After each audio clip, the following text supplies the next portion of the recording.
Hello everyone, I am Santosh.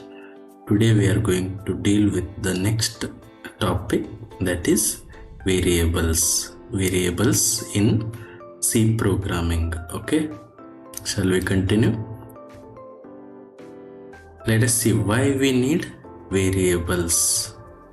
As you all know, we have discussed about the constants in the last video. Okay, now we'll see what is the need for variables. As you know, computer is a problem solving tool, and when a problem needs to be solved, we need to analyze what kind of data are required and when they are needed.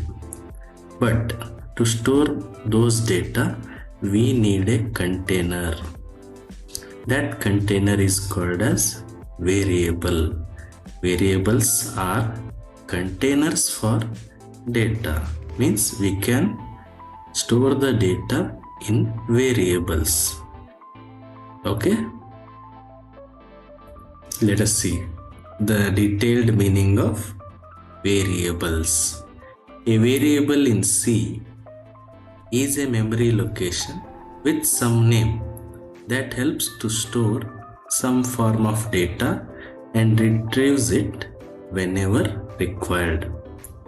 Means it is a memory location, and for that memory location we are giving a name which is used to store the data, and you can also extract the data whenever you need that data by using the name. Simple. Okay, we'll see the example. Consider A is equal to 10. Means A holds 10. 10 is stored inside A. Simple. This can be shown as A is a container where 10 is stored. Simple. This is here. A is a variable which holds the data. Got it? We'll see why it is named as variable in the next slide. Okay, let us consider one of the formula I have taken, that is C is equal to A plus B, which is used to add two numbers. We are adding A and B and storing it into C. Simple.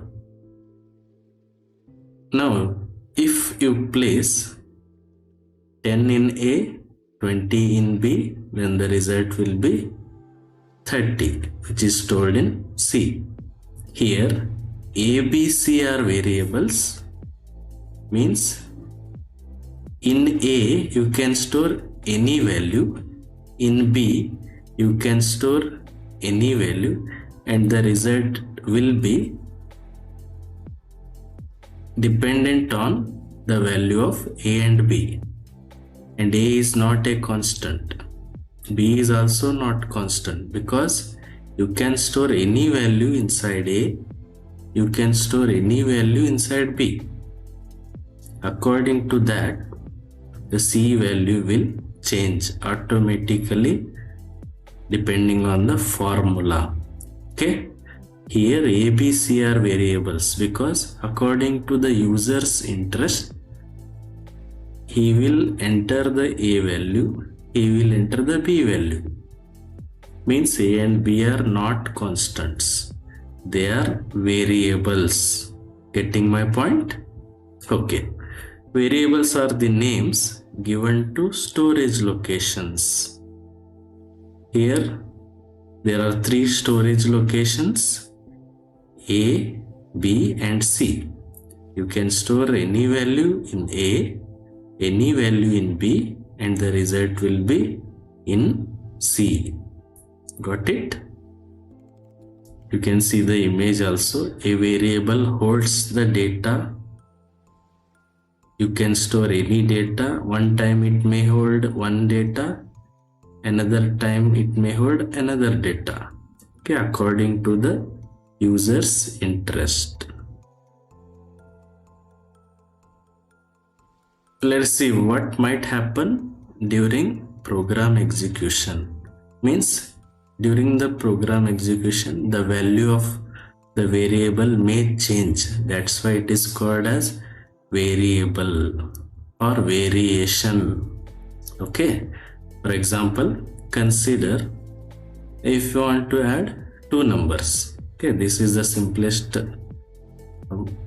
problem we can take, that is adding two numbers, and the formula is c equal to a plus b. Simply I have taken it. Okay, see, if user 1 or any person, he will enter the a value as 10, he will enter the b value as 20, the result will be a plus b, that is 30. One person might store 10 in a, 20 in b, and according to the formula, result will be 30. This is of one user. Or another user may enter a value as 50 and b value as 30. The result will be according to that 80.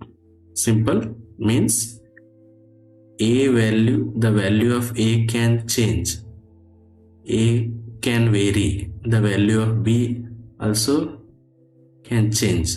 According to that, c will also change, and even he can use different kind of items or different type of data.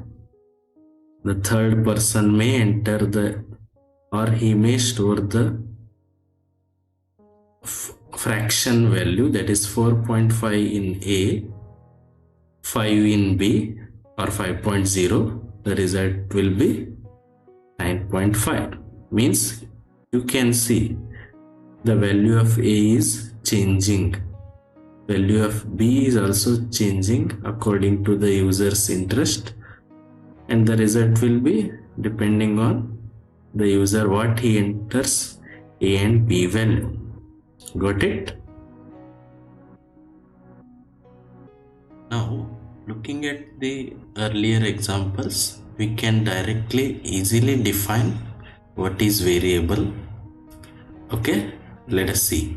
Variable is the quantity which changes its value during program execution. Simple. If you want to add two numbers, you have written a program on that in C.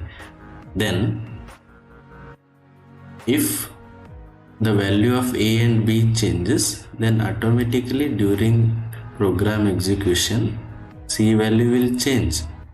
That is called variable. And a variable is also an identifier. You know about identifiers, you can see the earlier videos. Identifier means identifying the data with the name. Like you have given the name as A, B, C for storage locations, you are identifying them. Okay,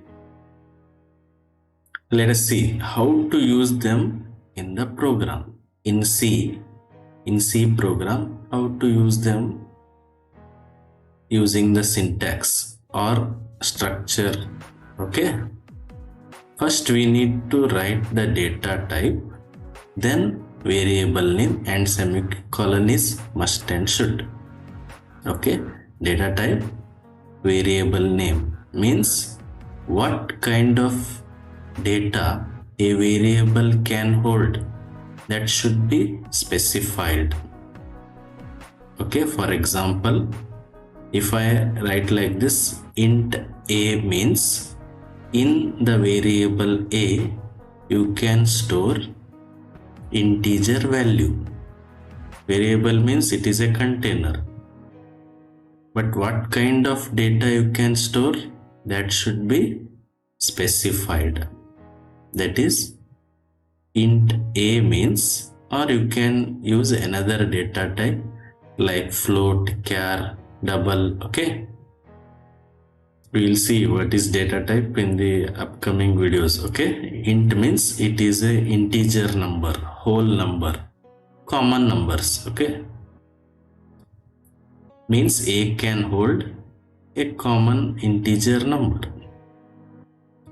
Pictorially you can see A is a container where a integer number can be stored, or you can see I will store one of the integer value also, that is int a equal to 10, means A holds a integer value that is 10. Simple. It may hold another value at different times, that's why it is called as variable. Got it? Or you may take one real life scenario.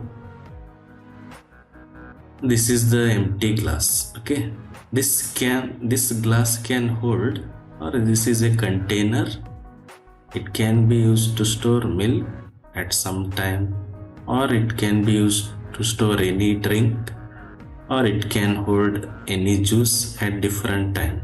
That's why it is called as variable. Got it? It has a name. Glass one I have given.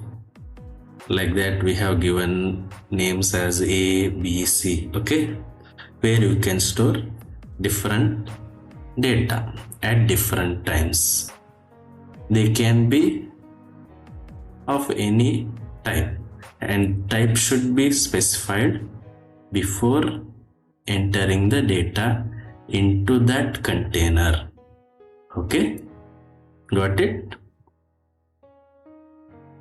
Thank you.